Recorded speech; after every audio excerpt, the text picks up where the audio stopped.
But John McCain's economic advisors have a different idea. That's why the central part of John McCain's economic plan is $300 billion worth of tax breaks to the same folks who've been getting the tax breaks under George Bush. He wants to continue the Bush tax cuts for the wealthiest Americans, and then he wants to double down and give tax breaks to folks like ExxonMobil. $1.2 billion in tax breaks.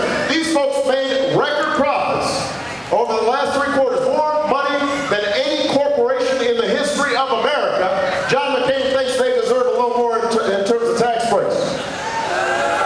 Well, I don't know about you, but I've got a different idea, which is to say we're going to give tax relief to middle-income Americans and working Americans.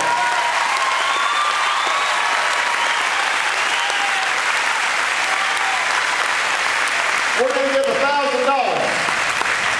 $1,000 to every family so that they can offset some of these rising costs.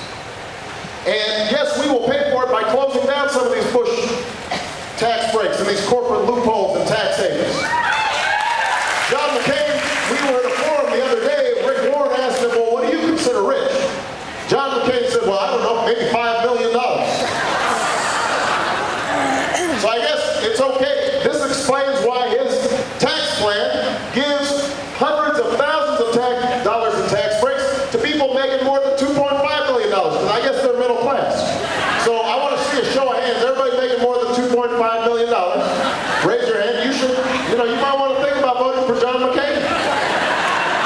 Because he's going to be looking out for them, but he's not looking out for most of the people in this auditorium. That's what's at stake in this election. That's what's at stake when it comes to health care. He's got a plan that says we're going to eliminate tax breaks to employers who offer health care to their families, or to their employees. And in exchange, every family is going to get a $5,000 tax credit so they can go buy their own insurance. Now that sounds pretty good until you learn that the average family needs $12,000 to $14,000 to buy health insurance.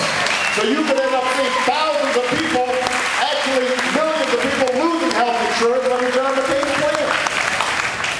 That's not change you can believe in. That's not change you want. It is change. It makes things worse. So,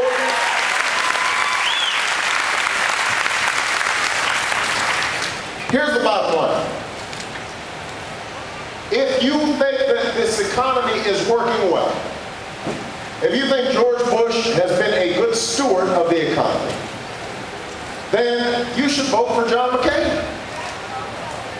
If, on the other hand, you think that we've got some fundamental decisions that we've got to make to rebuild America, to invest in our schools, and invest in our infrastructure, and invest in our healthcare system, investing in our people, so that they can live out their version of the American dream, then you need to vote for Barack Obama for president.